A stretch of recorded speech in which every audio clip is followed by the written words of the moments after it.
नमस्कार, स्वागत है आपका। आप देख रहे हैं इंडिया टीवी। आपके साथ मैं हूं प्राची पाराशर। शाम के 5 बज रहे हैं, वक्त हो गया है मुकाबला का।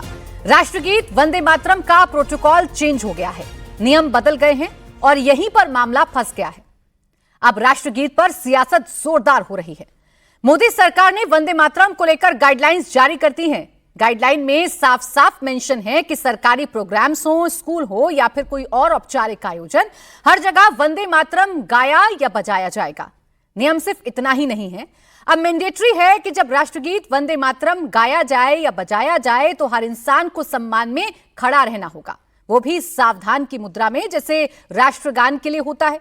यह भी तय कर दिया गया है कि अगर राष्ट्रगीत वंदे मातरम और राष्ट्रगान जन मन गण दोनों गाया जाना है तो पहले वंदे मातरम गाया जाएगा। स्कूलों की तो दिन की शुरुआत ही अब वंदे मातरम से करनी होगी। अब मसला यह है कि कई मुस्लिम अब तक वंदे मातरम बोलने से कतराते थे। अब नियम के हिसाब से पूरा का पूरा 6 पैरा का गाना या बजाना होगा। बस यहीं से सियासत के सुर सुनाई देने लगे। अरशद मदनी ने कह दिया है कि याद रखिए, मुसलमान केवल एक अल्लाह की इबादत करता है। हम सब कुछ बर्दाश्त कर लेंगे, मगर अल्लाह के साथ किसी को शरीक करना कभी स्वीकार नहीं कर सकते। इसलिए वंदे मातरम को अनिवार्य कर देना संविधान की आत्मा, धार्मिक स्वतंत्रता और लोकतांत्रिक मूल्यों पर खुला हमला है। ऐसी ही दलील इमरान मसूद और ओवैसी भी दे रहे हैं। लेकिन केशव प्रसाद मौर्य कह रहे हैं कि भारत में अगर रहना होगा तो वंदे मातरम कहना होगा। अब सवाल है कि क्या राष्ट्रगीत पॉलिटिक्स का नया सेंटर पॉइंट बन गया है? सवाल यह कि क्या राष्ट्रगीत के सम्मान के बीच धर्म आ रहा है? आज इसी पर करेंगे मुकाबला, लेकिन पहले आपको 30 सेकंड में सुना देते हैं क्या कहना है पक्ष और विपक्ष का। मैं कहूं कि साहब आप दरूद शरीफ पढ़ लो। क्यों पढ़ोगे आप दरूद शरीफ भाई? क्यों पढ़ोगे आप दरूद शरीफ? यही आप अपेक्षा मुझसे करिए। मैं अपने धर्म का पालन अपने हिसाब से करूंगा, संविधान ने इसकी इजाजत दी है। जबरदस्ती थोपा जा रहा है। भारत में यदि रहना है तो वंदे मातरम कहना है। इसी पर चर्चा करेंगे। खास मेहमान हमारे साथ जुड़ रहे हैं। शहजाद पूनावाला, भारतीय जनता पार्टी के प्रवक्ता, स्टूडियो में हमारे साथ हैं। मोहम्मद फैज खान, संयोजक एमआरएम, थोड़ी देर में हमें ज्वाइन करेंगे। सैयद आसिम वकार भी हमारे साथ जुड़ेंगे, एआईएमआईएम का पक्ष रखेंगे। सुनील सिंह हमारे साथ हैं, प्रवक्ता समाजवादी पार्टी, और मुफ्ती मोहम्मद नदीमुद्दीन, अध्यक्ष एआईयूसी, इस वक्त हमारे साथ है। आप सभी का बहुत बहुत स्वागत है। मुफ्ती साहब, आपसे शुरुआत कर रही हूँ। प्रोटोकॉल बदल गए, नए नियम सरकार ने लागू कर दिए हैं। हालात अब वैसे नहीं है जैसे पहले हुआ करते थे। अब जब जब किसी भी कार्यक्रम में वंदे मातरम गाया या बजाया जाएगा तो आप क्या करेंगे? खड़े रहेंगे या बैठे रह जाएंगे?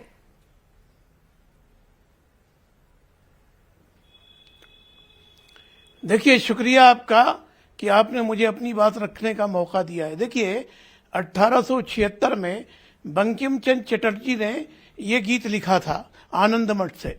1896 में कांग्रेस के अधिवेशन में ये गीत गाया गया था। 1930 में मौलाना अबुल कलाम आजाद ने भी इसकी मुखालिफत की थी।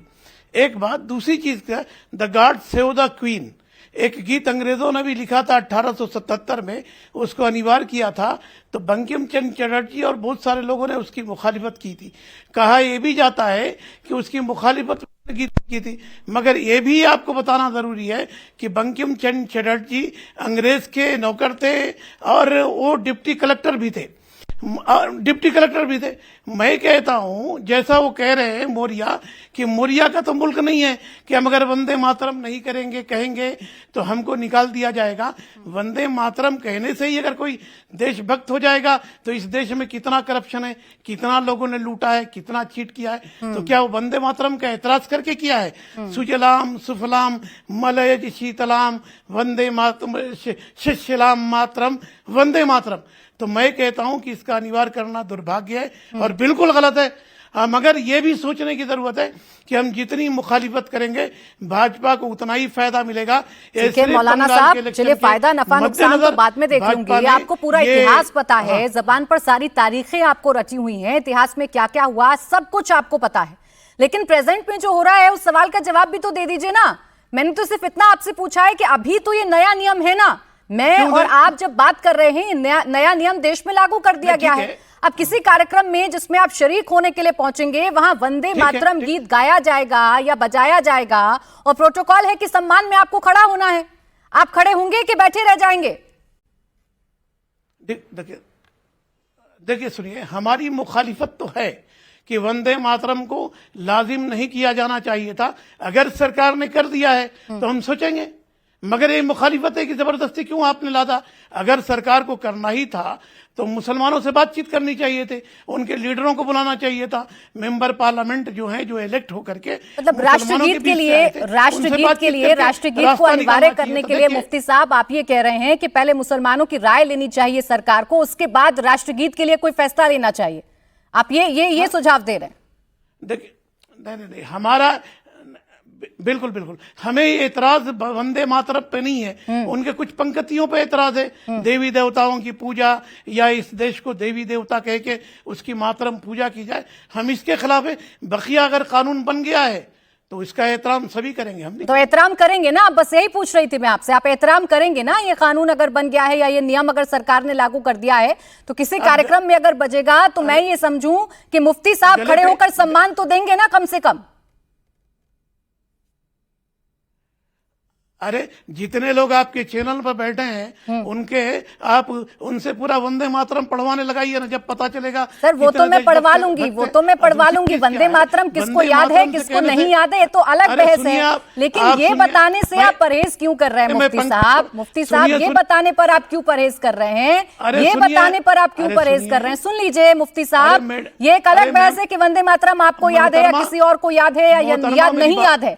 आप सिर्फ इतना बता दीजिए, कार्यक्रम में अगर बजाया जाएगा, अगर गाया जाएगा तो मुफ्ती साहब मुझे खड़े हुए दिखेंगे या सीट पर बैठे रहेंगे? देश का सम्मान करेंगे कि नहीं करेंगे? सिर्फ इतना बता दीजिए ना। उसके बाद जो बहस आप छेड़ना चाह रहे हैं कि इस्लाम में क्या है और इस्लाम में क्या नहीं, उस पर आगे चर्चा आगे बढ़ा लूंगी।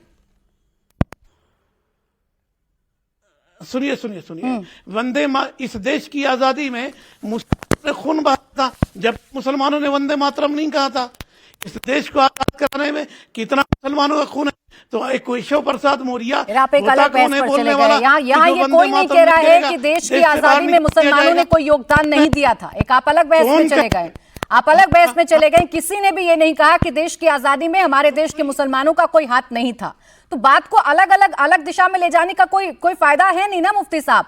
एक सवाल था, इसका जवाब आपको देना था। खैर, आपकी जो आपत्तियां हैं, शहजाद मेरे साथ स्टूडियो में है, उनसे मैं जवाब ले लेती हूँ। शहजाद पूनावाला जी, किसी पर थोप तो नहीं सकते हैं ना? आपने तो एक नियम बना दिया और थोप दिया। ले लेते ना मुसलमान भाइयों से राय। आप खुद मुस्लिम कम्युनिटी से आते हैं, आपको वंदे मातरम कहने पर या ये जो 6 के 6 स्टेंजा हैं, इनको बोलने में कोई दिक्कत है? मेरी केवल एक ही शर्त है, मैंने मौलाना साहब को बिना रोक टोक सुना तो वो मेरी बात सुने। पहले उन्होंने कहा कि कुछ पंक्तियों से ऐतराज है, तो जब 2 स्टैंजा था जिसको पहले काटा गया था वंदे मातरम को नेहरू जी द्वारा, और 2 स्टैंजा था, तब भी बोलते थे क्या? मैं तो आपको हजार ये उदाहरण दे सकता हूँ। जमीयत तब भी नहीं बोलती थी, अबू आजमी तब भी नहीं बोलते थे, MIM तब भी विरोध करती थी, कांग्रेस के नेता तब भी विरोध करते थे जब 2 स्टैंजा थे। ये बोलते इस्लाम के खिलाफ है, ये पूजा पद्धति हमारी इससे जो है वो एक प्रकार से भ्रष्ट हो जाती है। इसमें पूजा कहाँ है? वंदे मातरम पूजा है क्या? वंदे मातरम तो माँ भारती को एक प्रकार से आप जो है सम्मान दे रहे, जय बोल रहे हो उसकी, तो इसमें पूजा कहाँ से आ गई? वंदे मातरम पूजा की का तरीका नहीं है। हिंदू पूजा नहीं करता वंदे मातरम बोल के, ना कोई राष्ट्रवादी या भक्त जो है देशभक्त है वो पूजा करता है। वंदे मातरम भारत माता की जय का एक नारा है। तीसरी बात, उन्होंने बोला कि हमारे इस्लाम के खिलाफ है। भाई इस्लाम के खिलाफ तो बहुत चीज़ है। शरिया के खिलाफ टीवी पे आना है, शरिया के खिलाफ बैंक अकाउंट खोलकर सूद लेना है, शरिया के खिलाफ ही है यूनिफॉर्म क्रिमिनल कोड है। हमारा क्रिमिनल कोड एक ही है ना, हाथ तो नहीं काटते ना मौलाना के चोरी करने पर, तो वो भी तो इस्लाम की नज़र से तो नहीं है वो, तो उसको क्यों मानते हो? तो जहां अच्छा लगता है वहां इंडियन बन जाना है, जहां बुरा लगता है वहां पे इस्लाम ले आना। तीसरी बात आना चाहता हूं, देखिए मेरी दिक्कत मौलाना साहब से नहीं है। मौलाना साहब केवल वही रिफ्लेक्ट कर रहे हैं जो उनको बुलंद किया गया बोलने के लिए। किसके द्वारा? यही इकोसिस्टम के द्वारा। भाई महात्मा गांधी ने इसको कहा कि हिंदू मुस्लिम एकता का नारा है। रविंद्रनाथ टैगोर जी ने उसको जो है 1896 में सायानी जी थे तब अध्यक्ष कांग्रेस के, तब इसको पूरा गवाया। पर नेहरू जी ने जिन्ना के दबाव में आकर पत्र लिखे सुभाष चंद्र बोस को, श्यामा प्रसाद मुखर्जी को, जिन्ना को कि हाँ बिल्कुल सही है, मुसलमानों को ऐतराज हो रहा है, इसको काट दो। और काटने के बाद भी कुछ लोग उसका विरोध करते हैं। मैं आपको कुछ उदाहरण देना चाहता हूं। सिद्धरामैया, नहीं बोलना है वंदे मातरम कॉन्स्टिट्यूशन डे पे। फिर है आरिफ मसूद, नहीं बोलेंगे, ये मेरे इस्लाम के खिलाफ है। अबू आजमी, ये मेरे रिलीजन के हिसाब से नहीं है, मैं कतई नहीं बोलूंगा, गर्दन पे छुरी रखने पर भी नहीं बोलूंगा। तो मुझे लगता है कि ये तो एक लंबा इतिहास है वंदे मातरम के विरोध का। दरअसल मानसिकता क्या है कि संविधान के ऊपर शरिया को रखना है। अब मेरा केवल एक ही सवाल है, यहां पर हम सभी लोग राष्ट्रभक्त लोग हैं।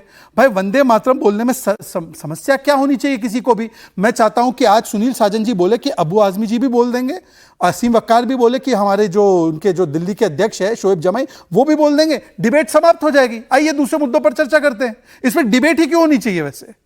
और एक लास्ट बात, इन्होंने क्या बोला, सांप्रदायिक माहौल बिगड़ता है।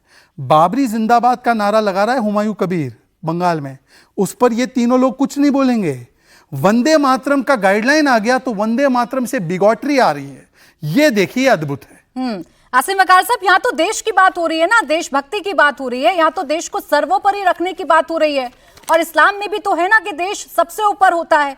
आप ही मुझे बताइए कि जब देशभक्ति की बात होती है, राष्ट्रगीत की बात होती है, तो उस पर सियासत होना, ये कह देना कि हमारे गले पर कोई छुरी भी रख देगा तो हम इस गाने को नहीं गाएंगे, इस गीत को नहीं गाएंगे, ये कहां तक ठीक है वकार साहब? इसके आगे खाली है,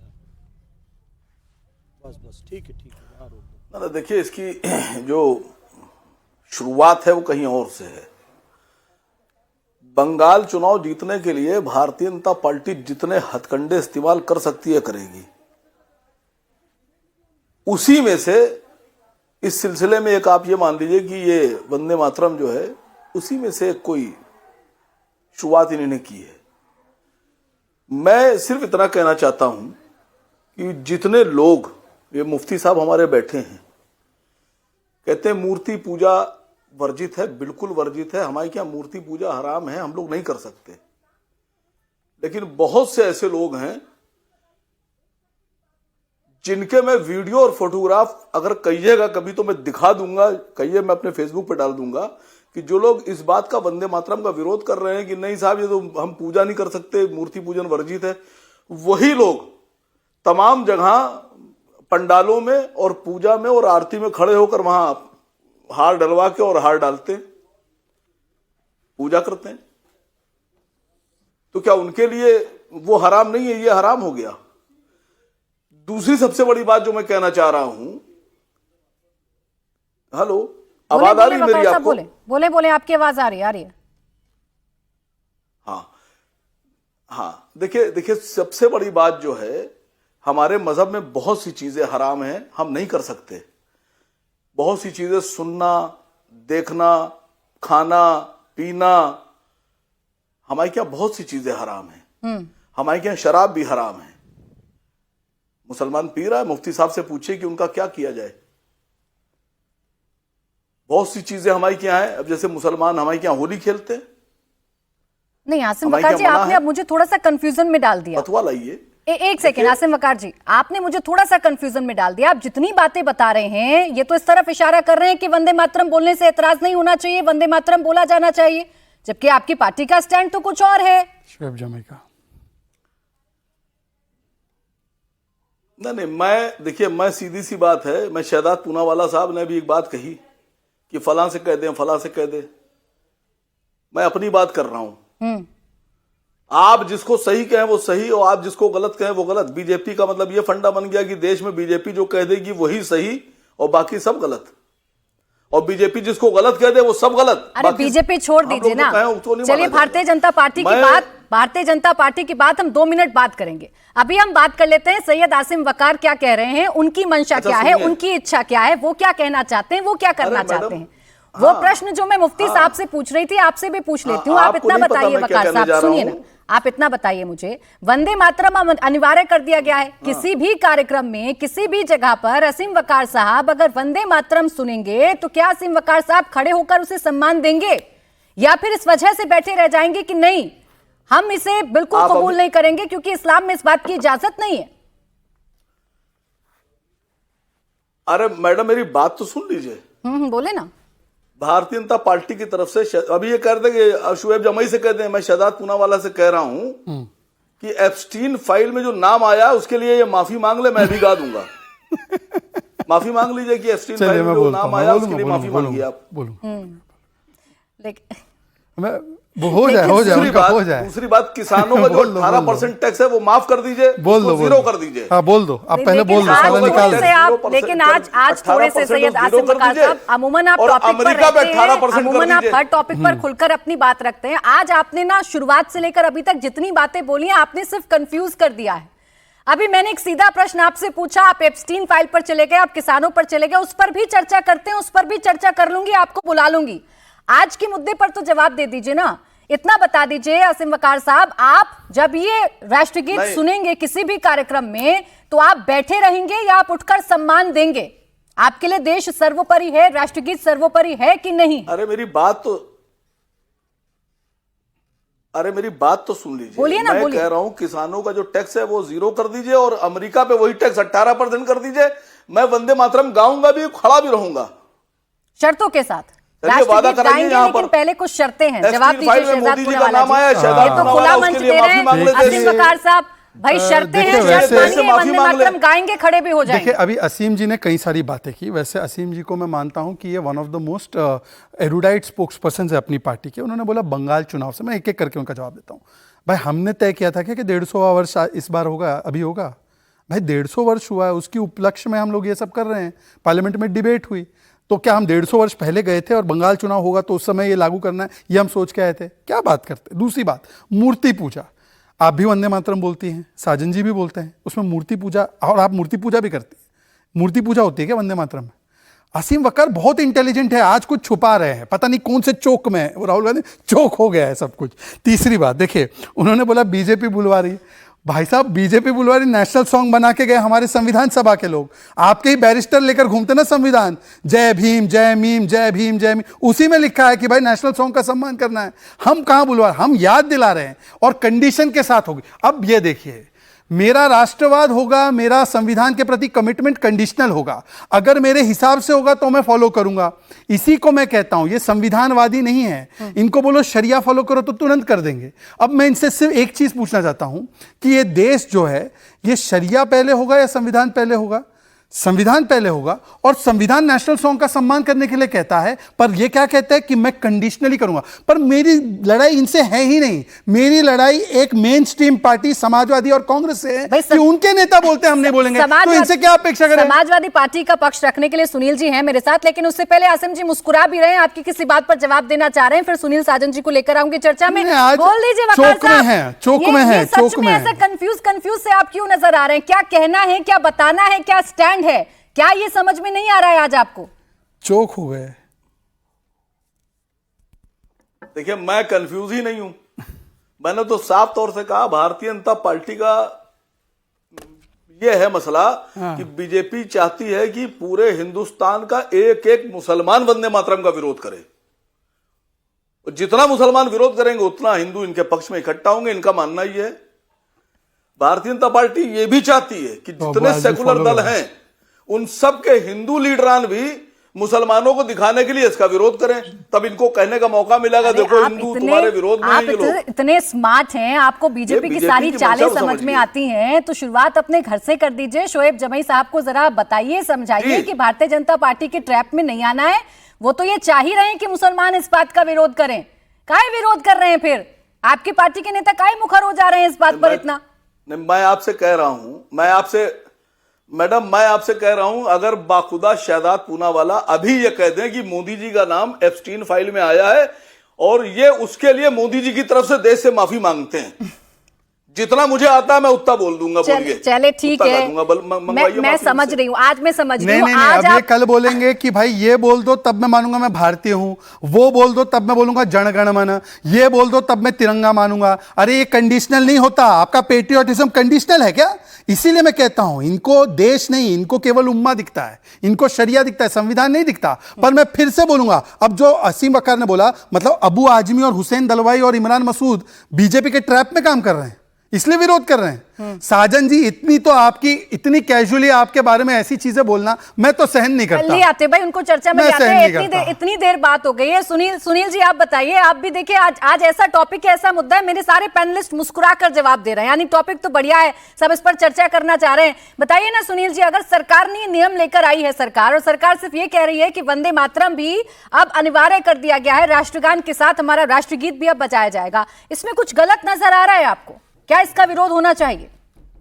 देखिए प्राची जी, सवाल राष्ट्रीय गीत और राष्ट्रीय गान के विरोध का नहीं है। जब भी इस देश में कोई चीज, देखिए अगर देश से जुड़ा ही मामला है, जो संविधान हमको इजाजत देता है, तो उसमें तो कोई बहस नहीं है। बीजेपी इसको बहस का मुद्दा क्यों बना रही है?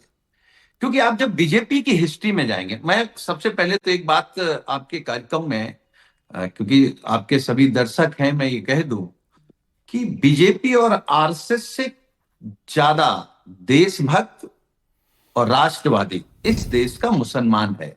शहजाद भाई भी हैं, वकार भाई भी हैं, और जितने भी लोग हैं, क्योंकि इस देश की आजादी में जितनी भूमिका हिंदुओं की है उतनी मुसलमानों की है, सिख की है, ईसाई की है, गरीब की है, मजदूर की है, सबकी है। पूरा देश लड़ रहा था आजादी के लिए। अगर कोई नहीं लड़ रहा था तो शहजाद पूनावाले के जो पुरखे हैं, आरएसएस और बीजेपी के जो पुरखे हैं, वो अंग्रेजों के पक्ष में थे, क्रांतिकारियों के खिलाफ थे। वो नहीं चाहते थे ये देश आजाद हो। इसीलिए आज के समय हमारे गांव में एक कहावत है, जो चोर होता है वो चोरी के खिलाफ ज्यादा नारे लगाता है। जिनके पुरखे अंग्रेजों की मदद कर रहे थे, क्रांतिकारियों की मुखबरी कर रहे थे, वो लोग आज राष्ट्रवादी हो गए। अच्छी बात है, हम लोगों को अच्छा लगता है। और मोदी जी, देखिए मोदी जी के बारे में मुझे कुछ नहीं कहना, क्योंकि ये बीजेपी है। प्राची जी, मुझसे बेहतर बीजेपी को आप समझती हैं और मोदी जी को आप समझती हैं। अरे मैं तो आपको भी समझती हूँ, आपकी पार्टी को भी समझती हूँ, आपके नेताओं को भी समझती हूँ, मैं तो सबको समझती हूँ। हम आपकी स्ट्रेटेजी भी समझते हैं, इसीलिए मैं ये समझ रही हूँ। आपने सारी बातें तो कह दी, मैं इंतजार कर रही थी कि मेरे प्रश्न पर आप आएंगे सुनील जी, लेकिन आप आए नहीं। भाई एक लाइन में बता तो दीजिए, एक लाइन में बता तो दीजिए। भाई आप ये बता रहे हैं कि भारतीय जनता पार्टी का इतिहास क्या है, उस पर बहस कर लूंगी, जवाब देंगे आपको शहजाद पूनावाला जी। सिर्फ एक सवाल का जवाब तो दे दीजिए। वंदे मातरम का, राष्ट्रीय गीत का अगर गायन कहीं पर होता है, अगर सरकारी कार्यक्रमों में इसे बजाया जाता है, तो खड़े होना ना होना, इसको लेकर कोई बहस छिड़नी चाहिए क्या? इसका विरोध होना चाहिए? बिल्कुल नहीं होनी चाहिए। देश से जुड़े किसी भी मामले में, राष्ट्रीय गीत में और राष्ट्रीय गान में, और जब संविधान में लिखा है, तो मुझे नहीं लगता किसी को आपत्ति होनी चाहिए। नहीं, आपत्ति आपकी पार्टी के नेता को है। अबू आजमी कौन है सुनील जी? देखिए, अब मैं आ रहा हूं।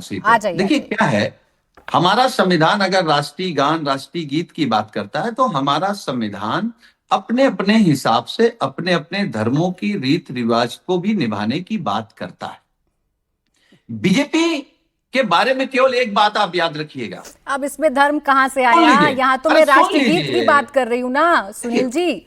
अब दो बातें एक साथ नहीं हो सकती भाई। याद तो ना, मैं तो कुछ नहीं चाह रही, मैं तो सिर्फ इतना चाह रही हूँ कि आपका स्टैंड बड़ा क्लियर आ जाए। ये दो नाव में पैर रखने वाले अक्सर डूब जाते हैं सुनील जी। एक तरफ आप कह रहे हैं नहीं विरोध नहीं होना चाहिए, और जब अबू आजमी पर सवाल करूं तो आपको धर्म मजहब याद आ जाता है। ये गलत है ना? या तो सही है या तो गलत है। अच्छा, मुझे बोल लेने बोले ना बोले। देखिए, मैं एक बात तो ये कह रहा हूं कि किसी को भी राष्ट्रीय गीत, राष्ट्रीय गान से दिक्कत नहीं है, पहली बात। मैं फिर कह रहा हूं, ये जो तथा कथित राष्ट्रवादी बने हैं आरएसएस और बीजेपी वाले, अंग्रेजों के मुखबिर, आप इनसे पूछिए ये अपना आइडियल किसको मानते हैं। कल कहेंगे कि हम गोडसे को मानते हैं, कल कहेंगे कि हम सावरकर को हम भारत रत्न दे रहे हैं। अरे सुनील जी, आप जब कह रहे हैं, मैं फिर कह रही हूं, आप जब कह रहे हैं मुझे अच्छा लग रहा है, आपकी बात पर यकीन करने का मन कर रहा है, लेकिन अबू आजमी आपकी पार्टी में कोई छोटे मोटे नेता तो है नहीं। फिर मुझे उनका बयान समझ में आ जाता है, उनका बयान मैं सुनने लगती हूँ, उनके शब्द मेरे कानों में आ जाते हैं, वो तो कुछ और ही कह रहे हैं ना। तो पहले उनको समझाइए ना, उनको एक बार समझाइए, उनसे बात करिए कि भाई ऐसे बयान क्यों दे रहे हैं जिसकी वजह से हम अपना स्टैंड क्लियर नहीं कर पा रहे। तो मैं कह रहा हूं, आज के बाद बयान आया है कोई? बिल्कुल आया है, वंदे मातरम पर ही आया है। मैं एक बात कह रहा हूं, देखिए मैं फिर कह रहा हूं, आपको पता नहीं है इन चक्रों में मत फंसिए। वंदे मातरम पर बहस करने आए, लेकिन आपको पता नहीं कि आपके नेता क्या कह रहे हैं। आपके नेता क्या कह रहे हैं? सिर्फ अबू आजमी नहीं, अफजाल अंसारी भी कुछ ऐसी ही बातें कह रहे हैं। वोट बैंक का सुनील जी कुछ और कह रहे हैं, अफजाल जी कुछ और कह रहे हैं, और अबू आजमी जी कुछ और कह रहे हैं। एक पार्टी के तीन नेता, तीनों का अलग स्टैंड है। मोहम्मद फैज खान जी भी मेरे साथ चर्चा में आ गए। आपने देखा पर वोट बैंक का ग्रिप और चोक। मोहम्मद फैज खान जी, आप मुझे बता दीजिए, वंदे मातरम को कहने में क्या आपत्ति है? या वंदे मातरम को अगर कंपलसरी कर दिया गया है, 6 स्टैंजास को अगर कंपलसरी कर दिया गया है, तो क्या इसमें इस्लाम बीच में आता है, मजहब बीच में आता है? बिस्मिल्लाहिर्रहमानिर्रहीम, रब्बि इश्रह ली सदरी व यस्सिर ली अमरी वहलुल उक़दतम मिन लिसानी यफ़क़हू क़ौली।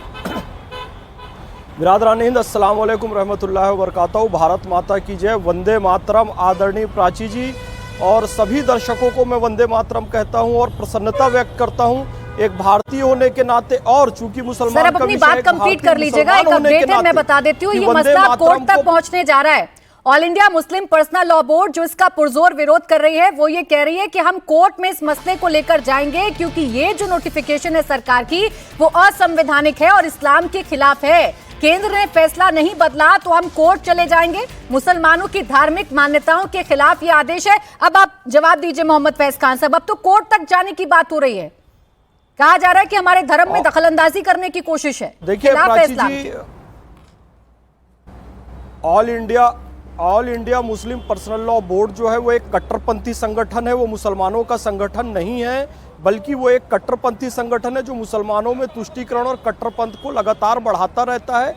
शाहबानो वाले केस में भी ऐसे ही हुआ था, एक मुस्लिम महिला को हक ना मिले इसलिए इस संगठन ने लड़ाई की थी। तो इनको शर्म से डूब मरना चाहिए कि एक मुस्लिम महिला तक को रोटी खाने का अधिकार ये लोग नहीं दे रहे थे। अब आइए वंदे मातरम मैं बताता हूँ, संविधान के भी अनुकूल है और इस्लाम के भी अनुकूल है और मुसलमानों का ठेकेदार मुस्लिम पर्सनल लॉ बोर्ड नहीं है। देश के मुसलमानों के ठेकेदार होंगे, आम मुसलमान ठेकेदार होंगे। संविधान के हिसाब से सही इसलिए कि संविधान का अनुच्छेद 51 का बिंदु ख मौलिक कर्तव्य स्पष्ट कहता है कि स्वतंत्रता आंदोलन को प्रेरित करने वाले आदर्शों को अपने हृदय में संजो कर रखना और उसका पालन करना। तो स्वतंत्रता आंदोलन को, सन्यासी आंदोलन को प्रेरित किया, कांग्रेस पार्टी को प्रेरित किया। 1896 में रहमतुल्लाह सयानी जी के नेतृत्व में यह गीत गाया गया। भगत सिंह तक, अशफाक उल्लाह खान तक सबको प्रेरित किया वंदे मातरम ने। तो इस गीत का अपने हृदय में संजो कर रखना और पालन करना हर भारतीय का मौलिक कर्तव्य है। अनुच्छेद 51 का बिंदु ख। अब इस्लाम के अनुसार कैसे है सुनिए। इस्लाम कहता है कि जहां रहो उस देश से मोहब्बत करो। कुरान शरीफ में उम्मुल कुरा शब्द आया। पैगंबर हजरत मोहम्मद सल्लल्लाहु अलैहि वसल्लम की जन्मभूमि मक्का को सभी शहरों की मां उम्मुल कुरा अरबी में उसे कहते कहा गया। मेरा मुल्क उम्मुल मुमालिक है, सभी देशों की मां है। यदि पैगंबर हजरत मोहम्मद सल्लल्लाहु अलैहि वसल्लम की जन्मभूमि को कुरान शरीफ मां कहता है तो मैं अपनी जन्मभूमि को भी मां कहूंगा और उसको प्रणाम करूंगा वंदे मातरम कहकर। और जिस पंक्ति पे इनको लगातार आपत्ति है कि मुसलमानों को इससे दिक्कत हो जाएगी, मैं बताऊं, त्वम ही दुर्गा दश प्रहण धारणी कमला कमल दल विहारणी वाणी विद्या दायनी। तो मैं आपको बताऊं, त्वम ही दुर्गा दश प्रहण धारणी क्या है? यह है हमारी शक्ति ब्रह्मोस मिसाइल, अग्नि मिसाइल। ये शक्ति कौन सी है? Wing commander Vyomika Singh, colonel Sofiya Qureshi, doctor Tessy Thomas. ये शक्ति देश की रक्षा के लिए, जिसको एक शब्द में संस्कृत हिंदी में दुर्गा कहा जाता है, इनको हिंदी संस्कृत तक का ज्ञान नहीं है। कमला कमल दल विहारणी यानी हमारे देश की समृद्धि की बात यहाँ पर की जा रही है लक्ष्मी माता के रूप में। वाणी विद्यादायिनी, देश के ज्ञान, स्कूल, कॉलेज, यूनिवर्सिटी की बात की जा रही है वाणी विद्यादायिनी कहकर। तो आपको अरबी का भी ज्ञान नहीं है, संस्कृत का भी ज्ञान नहीं है, हिंदी का, उर्दू का ज्ञान है, कुछ भी मुसलमानों को कट्टरपंथ में डालना है। मुसलमान कट्टरपंथी मौलानाओं के चक्कर में ना आए, अपने भाग्य के विधाता स्वयं बने। ठीक है मौलाना साहब, बताएंगे आप मुझे बरगलाने की, झुटलाने की कोशिश क्यों की जा रही है? क्यों गलत बताया जा रहा है? क्यों ऐसा प्रोजेक्ट किया जा रहा है जिसे जानबूझकर कोई आपके मजहब को आपसे छीन रहा है, आपको प्रैक्टिस करने से मना कर रहा है, या जानबूझकर इसमें कोई चीजें डाली जा रही है? तब मसला तो देश का है।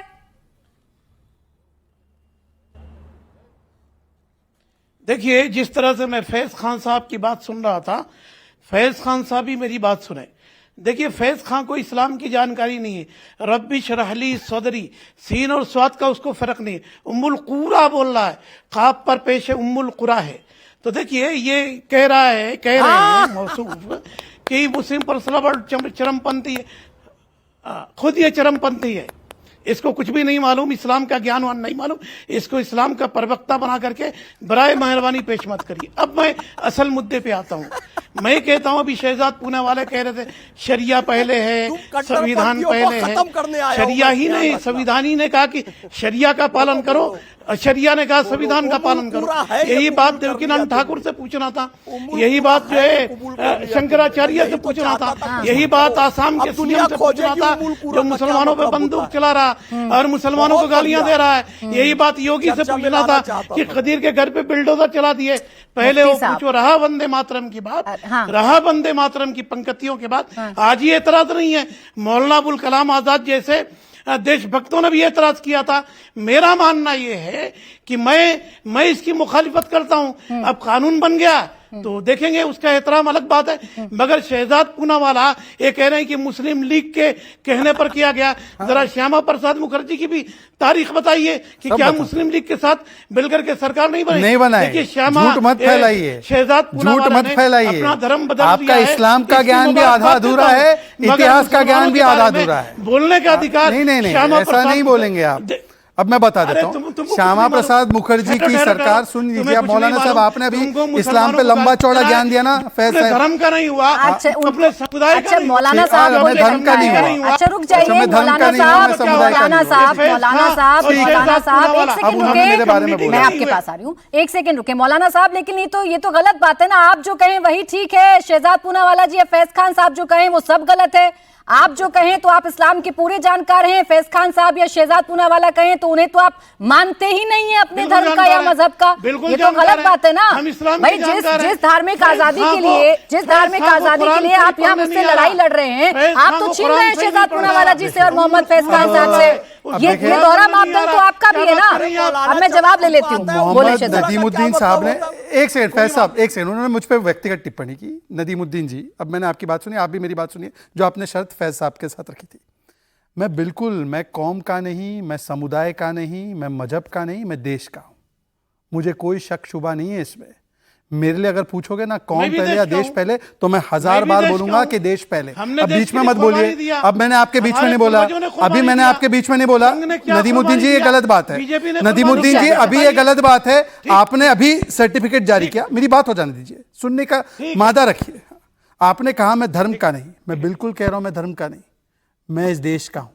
और देश और धर्म में चुनना आएगा, वैसे धर्म सही शब्द नहीं है, मजहब है, मजहब और देश चुनना आएगा तो मैं पहले अपने देश को रखता हूं, मैं अपने संविधान को। सुन लीजिए पूरी बात। आपको कितना इतिहास का ज्ञान है? आप यहां पे बोल रहे थे इस्लाम के ज्ञान के बारे में। श्यामा प्रसाद मुखर्जी की सरकार प्रजा कृषक पार्टी के साथ बनी और उसको सुभाष चंद्र बोस ने सपोर्ट किया था। जरा पढ़ के आया करे। चलिए आपके इस्लाम के विषय पर आते हैं। इस्लाम में आप बताइए ना, शरिया में टीवी पे आना जायज है क्या? नहीं जायज है। आप कैसे टीवी पे बैठे हैं? इस्लाम में अकाउंट में पैसा लेना जायज है क्या? इंटरेस्ट का नहीं जायज है। कैसे लेते हैं इंटरेस्ट का पैसा? इस्लाम में बता दीजिए कि आप जितनी सारी चीजें करते, क्रिमिनल लॉ में आप लोगों को सजा मिलेगी तो वो जायज है। उसका जवाब नहीं देना है। अब मैं आना चाहता हूं कि देखिए केवल अबू आजमी नहीं है, अब साजन जी पे साजन जी को तो चोक होल्ड से निकालो, वोट बैंक का चोक होल्ड है। ये वोट बैंक के चोक में ऐसा पकड़े गए साजन जी आज। सुनिए ना भाई, आप काहे बीच में बोल रहे हैं भाई? एक तो मुझे समझ में नहीं आता, आसिम वकार साहब का भी समय बाकी है बोलना, बाकी लोगों का भी। आप बीच में फट रहे हैं बॉम्ब की तरह। अब सुन लीजिए ना सर, सुनिए। ऐसा है कि अब्बू आजमी पर तो ऐसा चोक हो गए, ऐसा ग्रिप, वोट बैंक का ग्रिप और चोक। अरे भाई मौलाना जी आपको एड्रेस ही नहीं कर रहा, आपसे बड़े मौलाना बैठे हैं साजन जी, उनसे बात कर रहा हूं मैं। सुनिए, अब रुक जाइए। वोट बैंक के जो यहाँ पे है ठेके मुस्कुरा रहे हैं, एकदम मुस्कुरा रहे। सुनिए, ऐसा वोट बैंक का चोक है। अबू आजमी पे स्टैंड तो लीजिए, पर वो क्या लेंगे स्टैंड? सोनिया गांधी, राहुल गांधी, सिद्धरमैया, कोई बोलने को तैयार। बाकी सब तो छोड़ो, भारत माता की जय बोलते तो बोलते नहीं, सोनिया माता की जय बोलना है। अब मेरा सिर्फ साजन जी से, देखिए साजन जी ने बोला सावरकर को आप मानते हैं। भाई सावरकर जी को तो उद्धव ठाकरे जी मानते जो इंडिया अलायंस में। और इन्होंने बोला कि बीजेपी आरएसएस से ज्यादा मुसलमान देश प्रेमी होता है, इन्होंने बोला। तो मैं हूं, मेरे से ज्यादा देश प्रेमी है अरुणा आसिफ अली।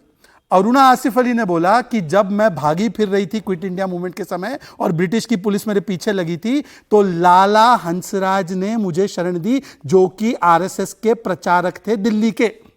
और कांग्रेस के प्रेसिडेंट कौन? A O Hume, Yule, Wedderburn, Alfred Webb, Henry Cotton, Annie Besant, सब विदेशी।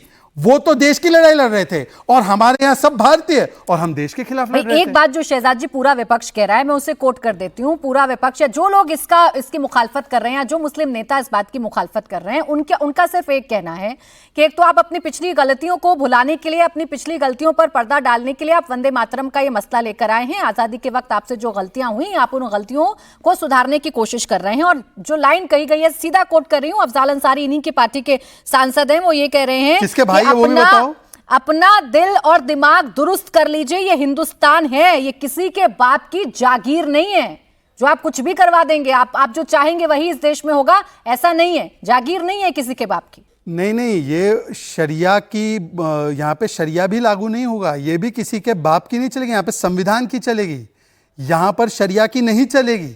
ये भी अफजाल अंसारी, ब्रदर ऑफ मुख्तार अंसारी जान ले।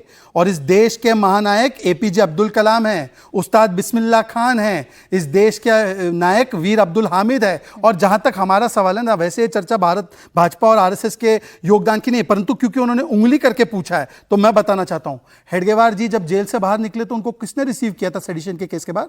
मोतीलाल नेहरू। तो मोतीलाल नेहरू क्या देश के गद्दार थे? अगर हमने कुछ नहीं किया तो हेडगेवार जी को उन्होंने स्वागत किया, उन्होंने चिमुरस्की सत्याग्रह, जंगल सत्याग्रह, देवीपत चौधरी सबने गोलियां खाई। बोले सुनील सिंह जी, ये तो आपके नेता कह रहे हैं, आप यहाँ आकर मुस्कुराकर अपनी बातें रख तो रहे हैं, लेकिन आपके नेता देखिए बाप की जागीर नहीं है, गले पर कोई चुनी रख दे तब भी नहीं बोलूंगा, ऐसी ऐसी बातें बोल रहे हैं। हाँ बोले। सबसे पहले तो मैं शहजाद भाई को धन्यवाद दूंगा कि कम से कम उन्होंने कहा कि देश हमारे लिए पहले है। काश ये बात आरएसएस के लोग समझ जाते और आजादी के बाद संविधान को स्वीकार कर लेते, तिरंगे को स्वीकार कर लेते। बताइए आपके पुरखों ने मुखबरी की कि नहीं? और बताइए 2002 तक आपके पुरखे जो आरएसएस के लोग हैं नागपुर में बैठे हैं, जिनको न तो धर्म से मतलब है, न तो देश से मतलब है, न समाज से मतलब है, इन लोगों ने तिरंगा क्यों नहीं लहराया? क्यों जिस नौजवान ने आरएसएस के मुख्यालय पर तिरंगा लहरा दिया, आरएसएस के लोगों ने क्यों एफआईआर कर दी? अच्छा। इतनी नफरत, डाइवर्ट हो गया आपका? इतनी नफरत डाइवर्ट हो गया? नहीं है अबू, मैं जवाब दे दूंगा, पर मैं अबू आजमी से आपका पीछा नहीं छुड़वाने वाला हूं। चौक में है आप, चौक में एकदम टैप करने की स्थिति में, टैप कर दो, टैप कर दो। कौन है चौक में? मोदी जी हैं। मोदी जी अरे चौक नहीं है, वोट बैंक का झोंक है, वोट बैंक का झोंक पड़ा है आप पे। सुनिए अबू आजमी पे एक चीज नहीं बोल पा रहे। सुन लीजिए, बोलिए जिस ना। प्रधानमंत्री अबू पर आजमी देश ने भरोसा किया था, वो प्रधानमंत्री देश को गिरवी रख रहा है। अच्छा, अब देश गिरवी रखा जा सकता है, देश के खिलाफ अब देश गिरवी रखा जा सकता है। किसी के बाप की हैसियत नहीं, देश को गिरवी कौन देश को किराए पे ले सकता है? हमारे देश को कोई किराए पे लेगा? अब किस प्रकार की भाषा राहुल गांधी की तरह बोलते हैं आप? देश को बेचने का काम सुनील जी, सुनील जी सुनिए ना, फिर मैं आगे बढ़ रही हूँ, दूसरे मेहमान को भी चर्चा में तिरंगे पे उन्होंने बोला है, मैं फिर से इतना जवाब बता देता दीजिए, मैं आ रही हूँ आपके पास, सिर्फ इतना बता दीजिए सुनील जी, सिर्फ इतना बता दीजिए। आपने तो आकर बताया भाई आपकी पार्टी का स्टैंड क्या है, ऑफिशियल प्रवक्ता हैं जो आकर बताएंगे, मैं उस बात पर यकीन करूंगी। लेकिन जो अबू आजमी साहब ने कहा वो गलत है या सही, चलिए यही बता दीजिए। वो जो कह रहे हैं वो गलत कह रहे हैं कि सही कह रहे हैं? अजय, मैं एक बात कह रहा हूं प्राची जी, दो कह दीजिए, आप बस बता दीजिए। लोकतंत्र और संविधान, हाँ ठीक बात। संविधान में और लोकतंत्र में हमको ये आजादी है कि हम अपना पक्ष रख सकते हैं, तो क्या कोई बोलेगा भी नहीं? क्या कोई बोल भी नहीं सकता है? ठीक है, यानी अलग अलग मत हो सकते हैं ना पार्टी में दो नेताओं के, आप कुछ और कहेंगे, मत नहीं है, आप कुछ और कहेंगे और आपकी पार्टी के नेता कुछ और कहेंगे। देश के मामले में सब एक है। अरे बाबा, ये देश का ही तो मामला है। सुनील जी, राष्ट्रगीत सुने, राष्ट्रगीत देश का मामला नहीं है आपके लिहाज से? राष्ट्रगीत पर चर्चा करना देश का मसला नहीं है? मामले में सब एक है, कोई दुविधा नहीं है। अरे कहाँ अबू आजमी तो अलग है, हम आरएसएस और बीजेपी नहीं है। बस 10 सेकंड, फिर आसिम बकार जी हैं। साजन जी, आपके प्रबुद्ध, आप इतने प्रबुद्ध व्यक्ति है, वंदे मातरम राष्ट्र का गीत है या धर्म का गीत है? अगर राष्ट्र का गीत है तो इसमें कोई दो राय कैसे हो सकती है? और अबू आजमी बोलते हैं मेरे मजहब के खिलाफ है। अब बता दीजिए, धर्म का गीत है, राष्ट्र का गीत है? अब सुन लीजिए, क्या है? मैंने पहले ही कहा कि जो देश के मामले उसमें कोई दुविधा नहीं, लेकिन अगर हमारे देश में संविधान है, देखिए हंसिए नहीं, मुखबिरों को हंसते हुए लोग अच्छे नहीं लगते हैं, अच्छे नहीं लगते हैं। अच्छा, इस बात का आप भी देखिए, आपके बोलने से मुखबिर बन जाएंगे। अच्छा चले ठीक है, आपके देश का प्रधानमंत्री, अच्छा चले ठीक आपके है, नेता जेपी ने आरएसएस की प्रशंसा की थी, ये याद है ना आपको? जेपी का कम से कम अपमान मत कीजिए। अच्छा, जेपी को हम भी मानते हैं। अच्छा रुके सुनील जी, अरे भाई, मुखबिरों की प्रशंसा कैसे हो सकती है? जेपी ने की थी। अरे मुखबिरों की प्रशंसा जेपी ने की थी। सुनील जी रुक जाते हैं। चलिए, देश का मसला है, राष्ट्र का मसला है या मजहब का मसला है, ये आप क्लियर नहीं कर पाए, फिर आऊंगी, फिर इस बात को क्लियर कर दीजिएगा। सैयद आसिम बकार जी, अच्छा रुक जाए सर, आपने जो शर्तें रखी थी वो शर्तें कुछ कम हुई हैं? बिना शर्तों के राष्ट्र की बात हो सकती है, राष्ट्रगीत की बात हो सकती है या नहीं हो सकती है? वो शर्तें अगर नहीं मानी गई तो जब जब राष्ट्रगीत बजेगा आप लोग बैठकर इस बात का विरोध जताएंगे कि सरकार ने हमारी बातें नहीं मानी, तो हम सम्मान तो नहीं करेंगे, हम खड़े तो नहीं होंगे। उनकी तो शर्तें भी देश हित में है। देखिए, बीजेपी की तरफ से पिछले 10 साल से एक नारा लग रहा है कि वंदे मातरम कहना है तो भारत में रहना है। इनकी भी शर्त है कि कहोगे तो रहोगे, तो इनकी 10 साल से शर्त है, एक शर्त हम रखे दे रहे हैं। अभी तक के इन्होंने एक बार भी माफी नहीं मांगी कि इनके नेता का नाम एप्स्टीन फाइल में आ गया। अंग्रेजों पे 0% टैक्स, अमेरिका पे, भारत के किसानों पे 18%। मैं कह रहा हूं भारत के किसानों का टैक्स 0 कर दिया, अमेरिका पे 18 लगा दीजिए। एप्स्टीन फाइल के लिए देश से माफी मांग लीजिए, मैं भी गाय देता हूं। भाई 10 साल से अगर ये नारा लगा रहे हैं, क्यों नहीं तो मान रहे? शर्त तो ये भी रखते हैं। वो नेता तो अगर मैंने शर्त रखी तो क्या कमाल कर दिया? रहे हैं, वो तो आज भी बयान दे रहे हैं, किसी को तो देश से बाहर किया नहीं गया है, अभी भी सब देश में ही है। सैयद आसिम वकार साहब, अगर ये शर्त रख रहे हैं और इनकी शर्तों के आधार पर आप शर्त रखेंगे और उसके बाद आप वंदे मातरम की बात कहेंगे, तो राष्ट्रगीत की बात करूं कि ना करूं आपके सामने? फिर कि आपकी प्रायोरिटी पहले कुछ और है, पहले उसके हिसाब से। अच्छा, आप ही नंबरिंग कर दीजिए, राष्ट्रगीत आपकी प्रायोरिटी के हिसाब से कौन सी नंबर पर आता है?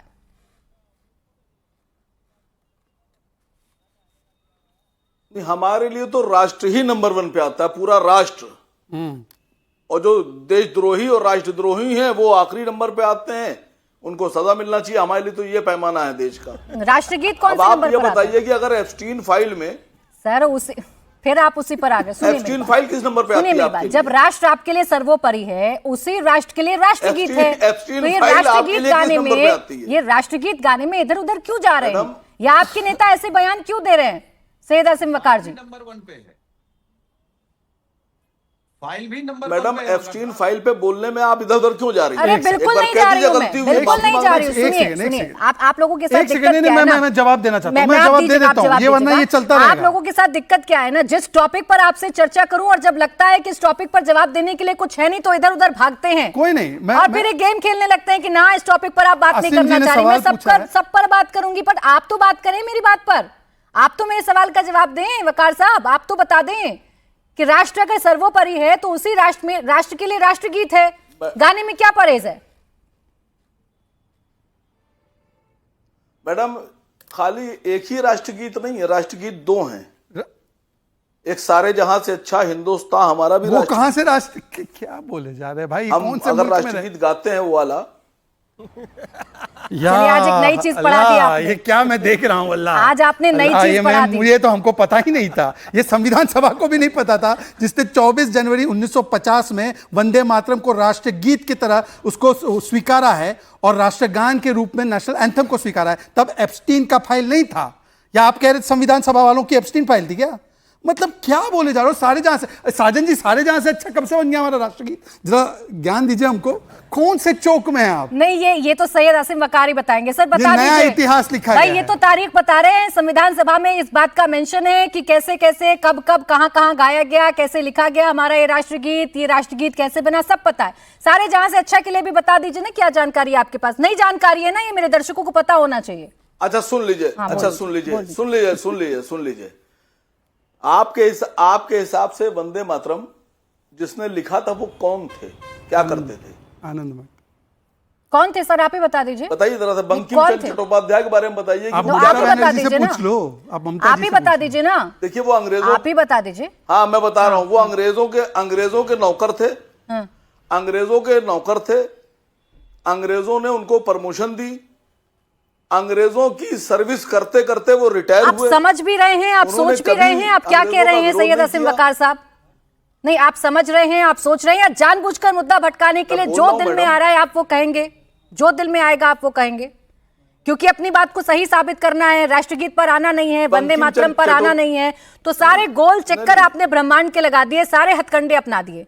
ये नहीं बताया वंदे मातरम जब गाया जाएगा तो वकार साहब उस वक्त क्या करेंगे। खैर फैज खान साहब, ये नहीं बताया सर आपने, सारे ब्रह्मांड के गोल गोल चक्कर लगा लिए, सारे मुद्दे गिना दिए, आज इसी मुद्दे पर आप नहीं आए हैं। बोलिए मोहम्मद फैज खान साहब, एक नई बात पता चली आज हमें, दो राष्ट्रगीत है हमारे देश के, अभी तक नहीं पता था, लेकिन आज बताया है असीम वकार साहब ने। देखिए, सारे जहां से अच्छा हिंदुस्तान हमारा इस्लाम के खिलाफ है। अल्लाह अल्हम्दुलिल्लाह रब्बिल आलमीन, सारी तारीफ अल्लाह के लिए है, कुरान शरीफ ये कहता है, और इसमें तारीफ की गई है, सारे जहां से अच्छा हिंदुस्तान को बताया गया है। तो अब आसिम वकार जी से पूछिए कि अल्लाह सबसे बड़ा है या फिर कोई एक देश सबसे बड़ा है? तो यदि वंदे मातरम इस्लाम के खिलाफ है, यदि जनगण मन अधिनायक राष्ट्र के खिलाफ है, तो सारे जहां से अच्छा भी इस्लाम के खिलाफ है या मुस्लिम उलेमा बनकर बैठे हुए हैं। और मुफ्ती मोहम्मद मोइनुद्दीन साहब सुनिए, आपने कबूल कर लिया उम्मुल कुरा शब्द कुरान शरीफ में है, यानी कि अपनी जन्मभूमि को भी माँ कहा जाता है, और उम्मुल कुरा शब्द को बार बार कहा जाए, मैं कह रहा हूं, ताकि सारी दुनिया देखे कि हम भी अपने देश को यदि भारत माँ कहेंगे तो इस बात का इंडिकेशन कुरान शरीफ में भी है।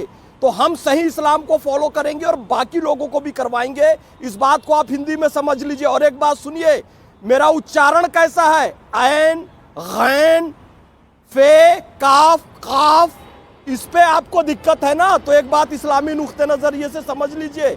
हजरत बिलाल हबशी शीन को सीन कहते थे, अशहदु अल्ला इलाहा इल्लल्लाह को असहदु अल्ला इलाहा इल्लल्लाह कहते थे, और उनके बारे में कहा गया है अर्श वाले भी सुनते थे जिसको, वो अज़ा थी अज़ाने बिलाली।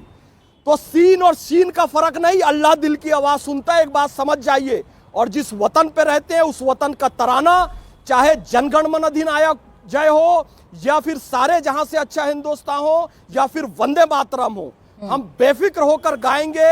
और आप नहीं गाते हैं तो आप होली का रंग लग गया तो ईमान चला गया कह रहे हैं, हैप्पी दिवाली बोल दिया तो ईमान चला गया, कोई बच्चे ने पेंटिंग बना दिया तो ईमान चला गया कह रहे हैं, हिंदुओं के साथ रहने से ईमान चला गया कह रहे हैं। भाई क्षमा चाहूंगा, ऐसे लोगों के लिए ही पाकिस्तान बनाया गया था, यही बोल के लिया गया था कि हम वंदे मातरम नहीं गा सकते, भारत माता की जय नहीं बोल सकते, हिंदुओं के साथ नहीं रह सकते। होली उनकी शिकायत यह है कि थोपा जाना नहीं चाहिए, हमारा संविधान हमें अधिकार देता है कि हमें क्या कहना है और क्या नहीं कहना है।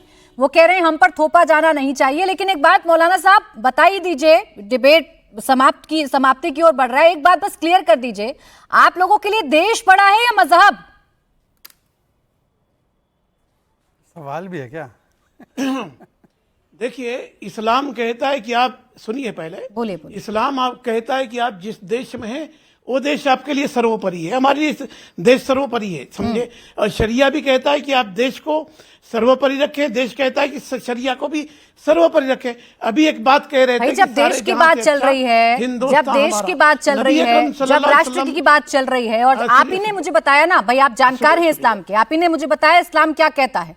जब आप ही ये कह रहे हैं कि देश सबसे बड़ा है इस्लाम के मुताबिक भी, तो राष्ट्रगीत कहने में, राष्ट्रगीत का सम्मान कर लेने में क्या आपत्ति है भाई? आपको कहां रोक रहा है आपको इस्लाम? ठीक है, ठीक है, नहीं, सुनिए, हमें क्या एतराज है वो छोड़िए, हम सम्मान करते हैं।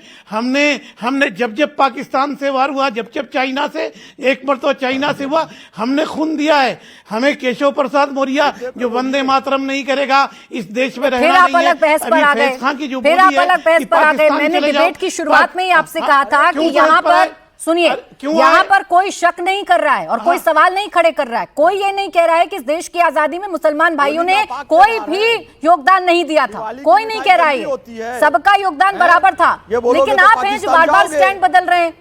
आपसे मैंने पूछा कि जब आपका इस्लाम आपको ये बताता है, मजहब आपको ये बताता है कि देश सर्वोपरि है, तुम्हारे बाप की देश सर्वोपरि है, तो फिर आपको क्यों दिक्कत हो रही है राष्ट्रगीत का सम्मान करने में? किसी मुसलमान को भेजने का तुम खुद पाकिस्तान चले जाओ, तुम पाकिस्तान चले जाओ, खान हो तुम, खान कहाँ से आए?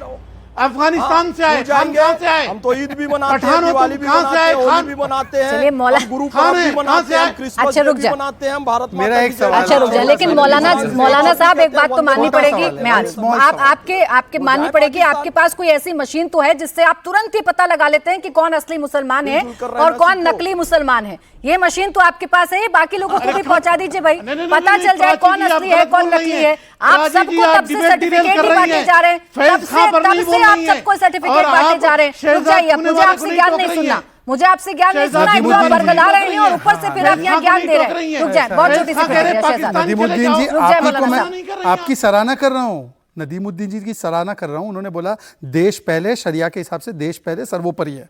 तो देश की सुप्रीम कोर्ट ने बोला कि शाहबानू शायराबानी को हक मिले, आप समर्थन में?